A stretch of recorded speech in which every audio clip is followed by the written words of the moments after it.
Good morning. It's good to be here. Can you hear me okay? Okay, good. arXiv celebrated its 25th anniversary last year. It's 25 years old, and it turns out so is some of the code that it runs on. Not very much, but a little bit. So we are very much due for a bit of a renovation, and my talk will also not be a highly technical talk, but I'm going to talk about how we're approaching that rebuild. So for those who are not intimately familiar with arXiv, and apologies to those of you who are, it is an open access repository that prioritizes rapid dissemination of e-prints in physics, math, statistics, astronomy, computer science, quantitative finance, and quantitative biology. It provides access to over 1 million of those e-prints, has almost 250,000 active submitters, 150 volunteer moderators check submissions as they come in every day. There's a lot of web traffic, and our next numeric milestone should be our 1 billionth download, maybe around the end of this year. arXiv started out in high-energy physics. That's the darker blue segment in these graphs, but we've added subject areas over time. And the most rapidly growing subject areas these days are math and computer science. And you can't read that. Of course you can't read that. But this is a timeline that I pulled from the news items on the arXiv.org website. If you really want to read the fine print, it's available on the arXiv public wiki, and I'll put that link up in much larger font at the end of this talk. But I just wanted to highlight a couple of the milestones over arXiv's history. Of course, it was started in 1991 at Los Alamos by Paul Ginsberg. It began as an email distribution service for e-prints in high-energy physics, very quickly moved to the web, began adding subject areas. In 2001, Cornell recruited Paul Ginsberg, and Paul and arXiv moved to Cornell, and at that time began a partnership with the library to manage day-to-day operations of arXiv. There have been a lot of I guess new services, additions of technologies and functionality to arXiv over the years. It's grown very organically throughout its 2.5 decades of life. But the thing that really jumped out at me when I pulled together this timeline is that there have only been 3 notable service interruptions in 25 plus years. So if I were to enumerate some of the challenges that we face going forward, number one is don't break it. This is a pretty amazingly reliable service that started out as a hack that Paul claims to have written in an afternoon and has grown organically ever since, I'm sure, without kind of a full vision of the arXiv of today in mind. So challenge number one, don't break it. Challenge number 2 would be the state of the current code. I hear the word clunky a lot in this conference. I think I might choose a slightly different and highly technical term like bushy or shrubby to describe the current arXiv code base. A lot of different people have worked on it over the years using different programming languages, different programming paradigms, and just kind of adding things on here and there as needed in kind of an unplanned way. The net result of that is it takes much longer than we would like to do just about anything, from minor bug fixes to implementing new services or supporting interoperability in more robust ways, adopting ORCID identifiers, things. Everything is a challenge, and everything takes much longer than it would if the code was a little better organized, a little more modular, and a little more modern. So with that as a background, last year we embarked on a review process trying to engage as many stakeholders from arXiv's pretty complex social ecosystem in a visioning process for charting a path forward. And some of the things that we did were surveying our users, moderators, and our boards, and something that Chris said in her talk really resonated, which was trying to get the folks on her task force to differentiate from being a customer, from being strategic advisors. And we definitely have different segments of the arXiv community who view themselves as customers, and other segments who are very friendly and strategic advisors. So it's an interesting mix. We also held an IT infrastructure workshop, and I'll talk a little bit about what unfolded there, and then I'll tell you what progress we've made so far in terms of planning and soliciting funding and actually diving into the arXiv rebuild. So with respect to the user survey, we did that a little over a year ago. We got more than 36,000 responses, which of course blew our minds, compared to the normal library user surveys that we do. Most of those respondents were readers, of course, that's not a surprise. Slightly more than half were also arXiv authors, and not casual ones. 40% had submitted at least 10% or 10 papers to arXiv. So really engaged users responding to the survey. Responses came from the top 3 subject areas from which we received submissions. That shouldn't really be a big surprise, but physics, math, and computer science. About half of the respondents were academics. We also had a healthy representation of folks from research institutions and students. And I'm not sure what to make of the fact that almost 70% of the respondents were under 40, but that's what happened. So we asked users to indicate how important they think it is to prioritize certain services that arXiv currently provides. And just to orient you to the graph, the darker blue is the sum of responses where users are saying it is important or very important or somewhat important to improve an existing service. Orange indicates that the user thinks it is unimportant or something that arXiv should not be doing at all. And light blue is no opinion. So far and away, the thing users are most frustrated with is search, and we get that, we hear that. We're a little frustrated with search too, but that's their top priority for improvement. Things start to drop off a little bit after that, but there's still a lot of interest in improving support for supplementary materials, whether that is material that is hosted elsewhere and authors can link out to it, or whether they are submitting materials directly to arXiv, and those materials being things like research data, code, and slides. After that, people would like to see improvements to the alerting service, an update to the tech engine, which I'm happy to say we've already done, and a simplified submission process. So a lot of room for improvement, but in spite of that, people are really happy with arXiv. 95% of respondents said that they're either satisfied or very satisfied with arXiv, and they had nice things to say about it, calling it a beacon for scientific communication, a crucial tool for their research, and maybe even life-changing, I think is sort of implied in the third quote. With respect to new services, again, same organization to this slide. Dark blue means it's important. Orange implies some level of opposition to developing a new service, and light blue is no opinion.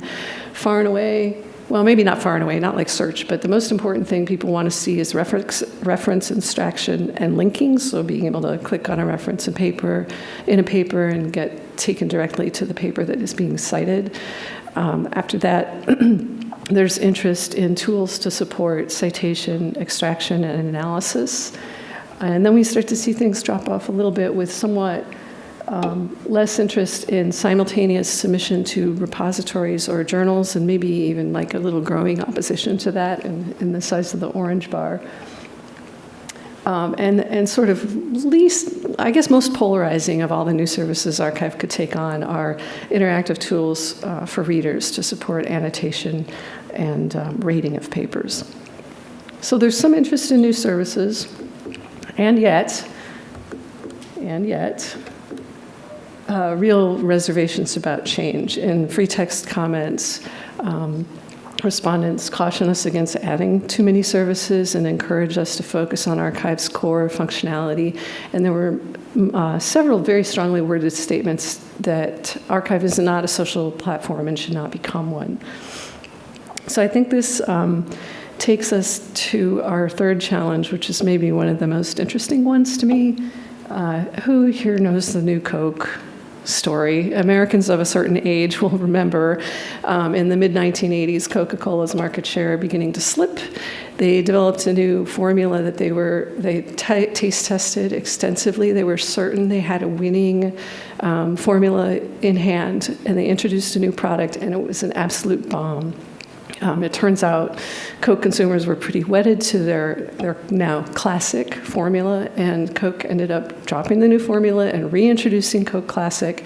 It doesn't seem to have been as big a disaster in Australia, because I noticed the letters for the classic wording on Coke bottles and cans around here are much smaller.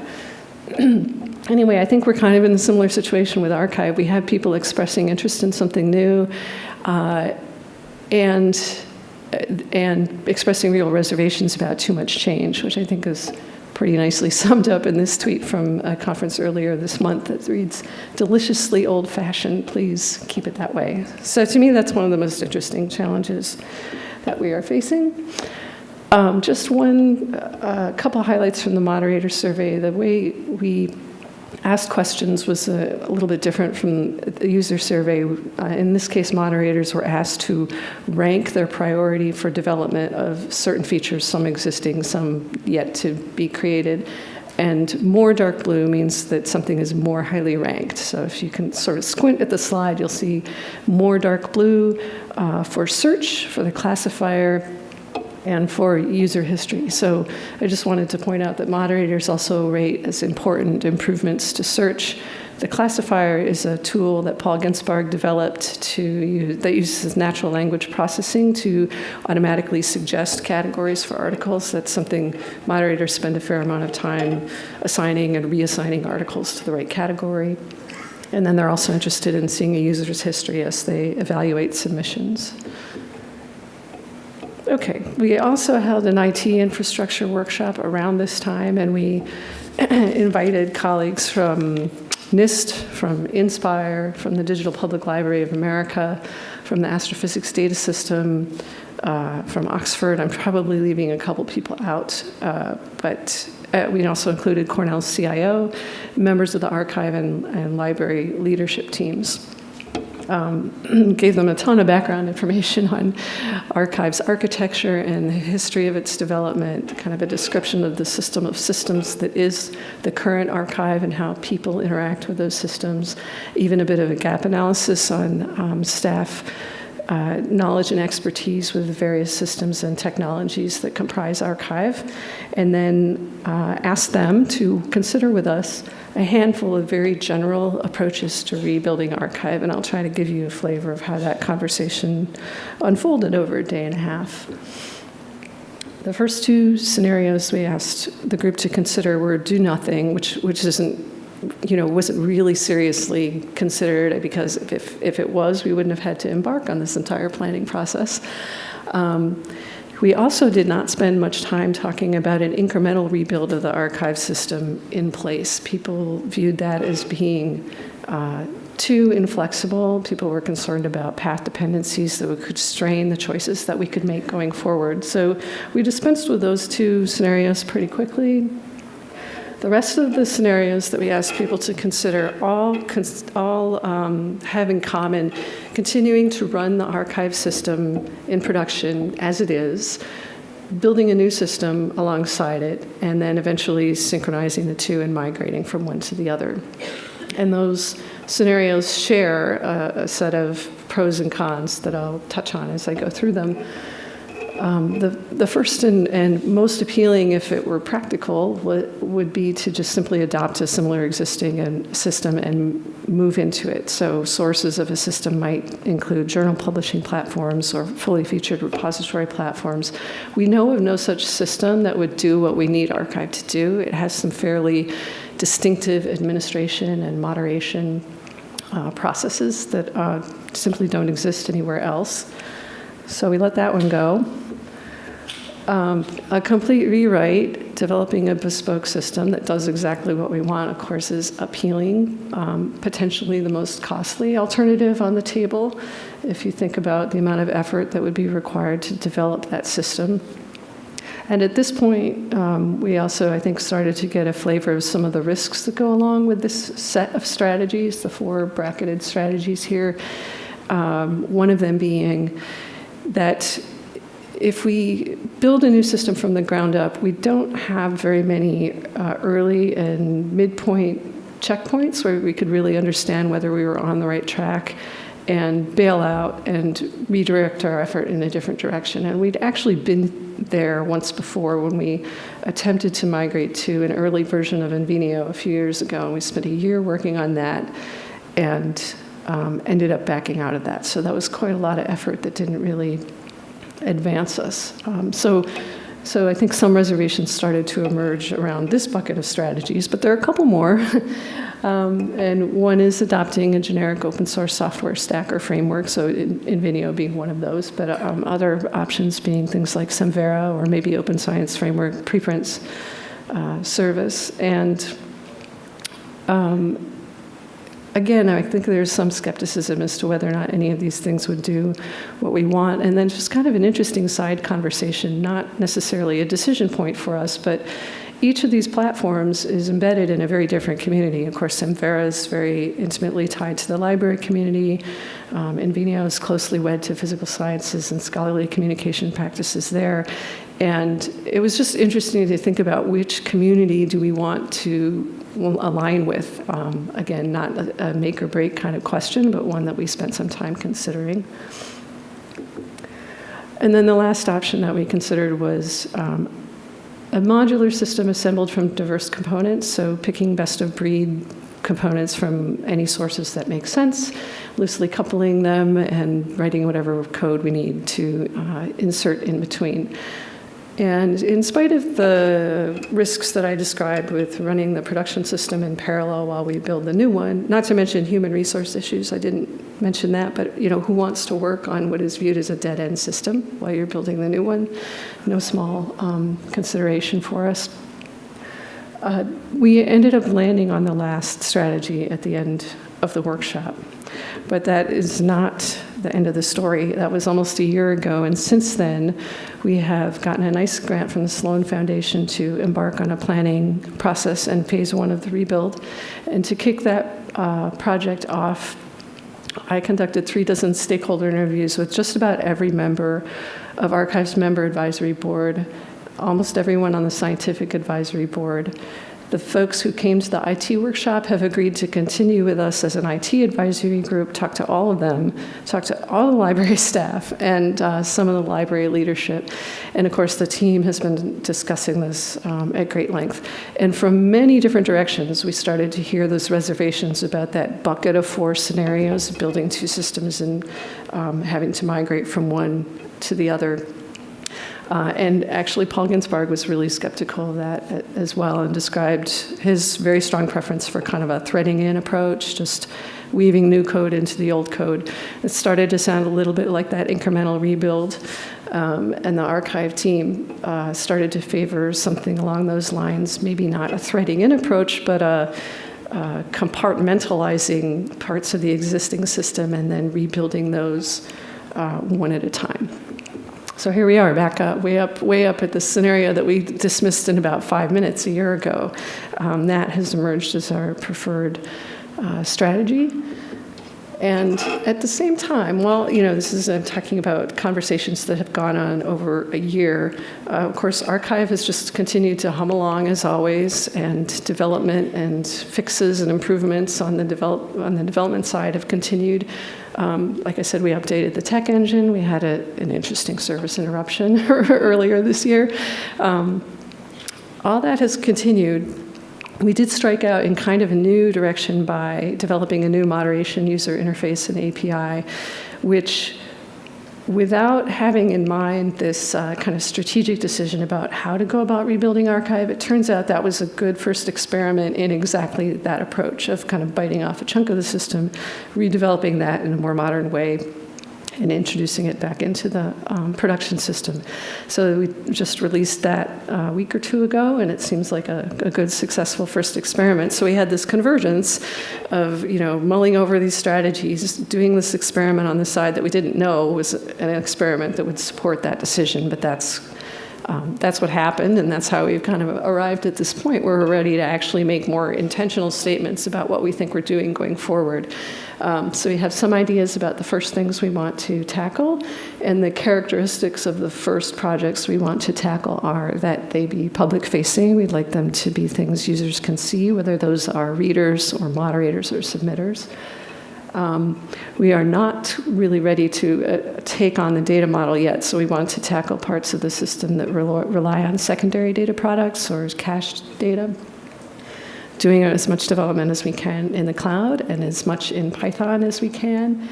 And we are taking a really close look at Invenio 3 for pieces, for components that we might use. So what does that mean for things that we will actually do? We're calling the moderation UI move 0 because it preceded our deliberate decision about our strategy, but the first deliberate decision would be to focus on search and reference extraction and linking. And if you'll recall from the user survey, search was the very highest priority for improvement to an existing service, and reference and extraction and linking was the very highest priority for support for a new service. And after that, we'd like to take on the Browse API and user interface. And then we'd like to start decomposing the complex moderation and administration workflows and things that will impact the data model and possibly cause some change there.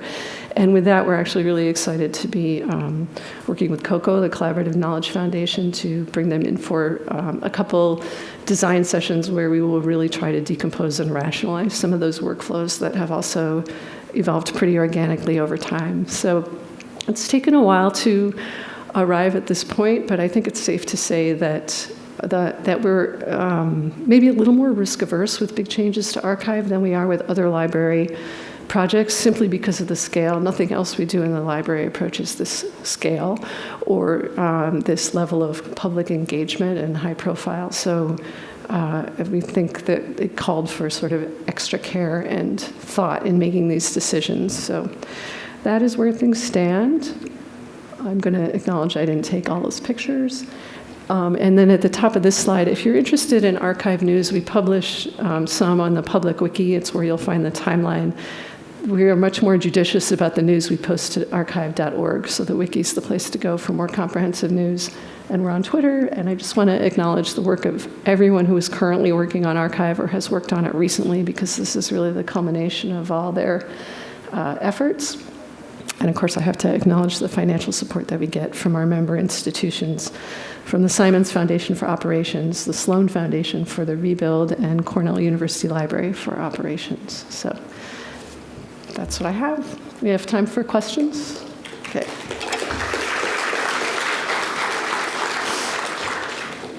Yes, we do indeed have time for questions. So have we got questions for Gail on her talk? Yes, please.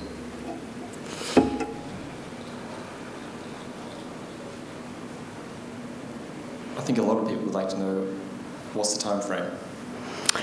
Yeah, I think we are hoping we can do this start to finish within 3 years.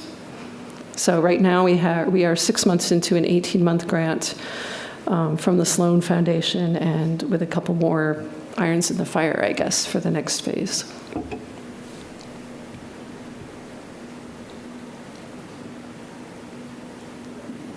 Fascinating presentation.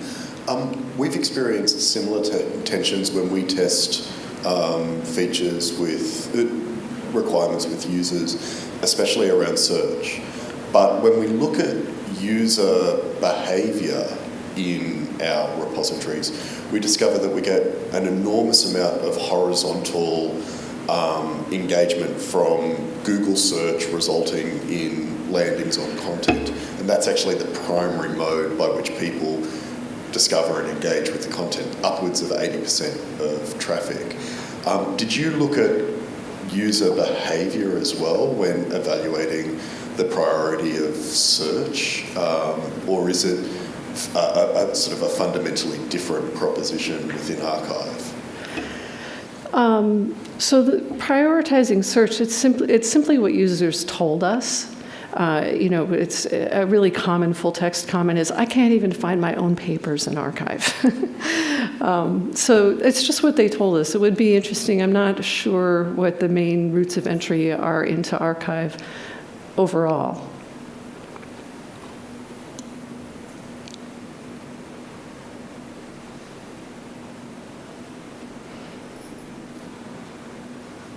Hi, sorry if this is a little technical, but do you think you could describe how arXiv is deployed and how often that happens, and like when tests run and stuff like that? Yeah, I can't.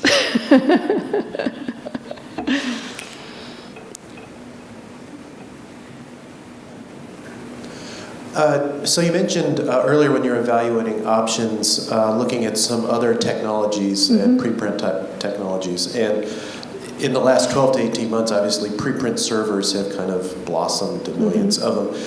Kind of going the other direction, is arXiv taking any kind of discussion or role in working with these other preprint servers that are popping up in other disciplines? Just interested in kind of the conversation that may be happening in that field. Yeah, we're very interested in that conversation, and I'm in another round of revisions on a proposal to actually host a workshop where we would invite as many representatives from other preprint services as we can get in the room, as well as some funders and other, I guess we'd call them thought leaders in the area. And there are, let's see if I can remember them, sort of 4 topics for discussion that we're really interested in addressing. One is just kind of the broader view, the place of preprint services in the scholarly communication landscape and the future of that, technological interoperability, practical concerns for operating preprint services. So, you know, we feel at arXiv a surprising number of claims of authorship disputes, you know, and journals have a way for adjudicating those and investigating those, and arXiv is lean and mean and fast. And so we spent a lot of time and effort trying to figure out what our process should be around authorship disputes. And then there are issues of, like, you know, replacement or takedown, or just all these operational issues that it would be helpful to maybe consensus on some best practices. And there's one more, business and sustainability planning. I mean, a lot of these preprint services are just coming up just like that, in part because Center for Open Science is very generously providing free infrastructure, but it's not at all clear what the long-term plan for those services is. And that's something that, at least at arXiv, we spent a lot of time thinking about. So with bioRxiv, we're trying to get together some funding to start that conversation.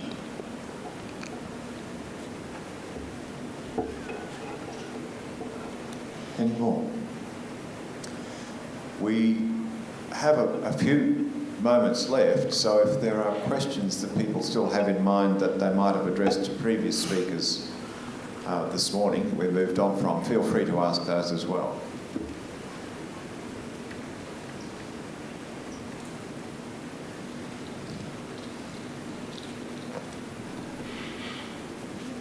Sorry if you've answered this already, but what is the relationship between arXiv and the other, bioRxiv and all the rest of them? And, you know, do you have responsibility for bringing those in your as you develop your systems? They are all independent services. So I guess, I mean, our relationship is a shared interest in promoting rapid access to research. So. Are you sharing any systems at all, or looking at interoperability at all? Archive.org at Cornell is not, but of course a number of these other preprint services are using the same infrastructure at the Center for Open Science.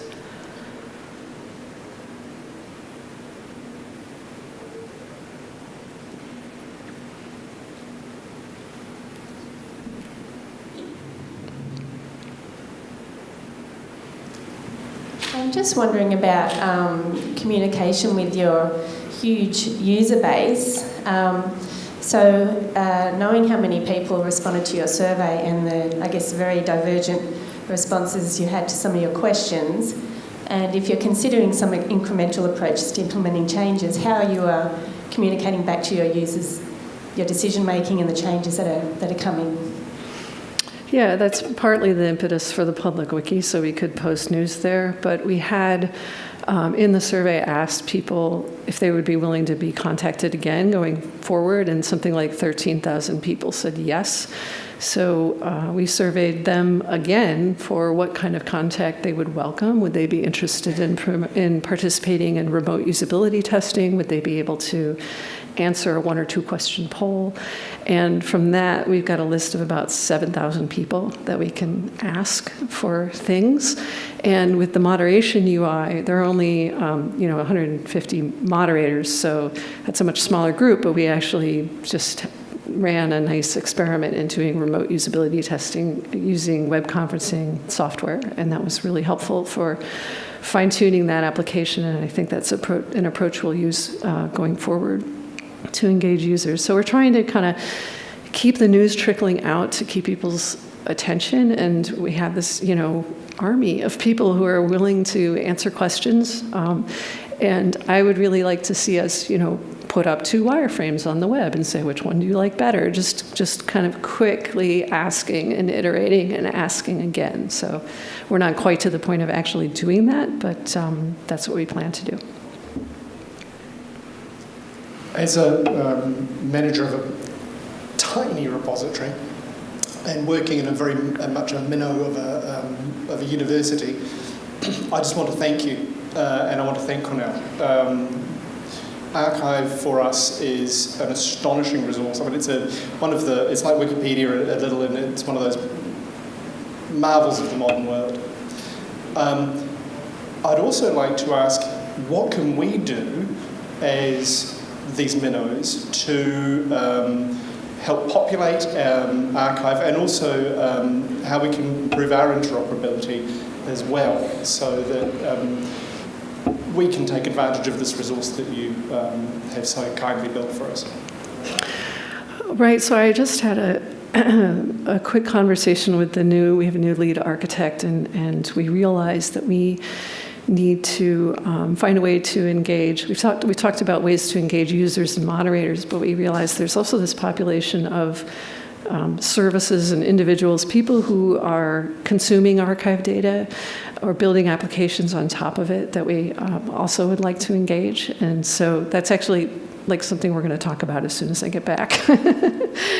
So that's maybe one answer to your question, but another answer is we welcome new members at any time, and members are able to elect members to the member advisory board, which meets annually, and they are really our thoughtful strategic advisors on technical matters, on business matters, on communication and community engagement. So.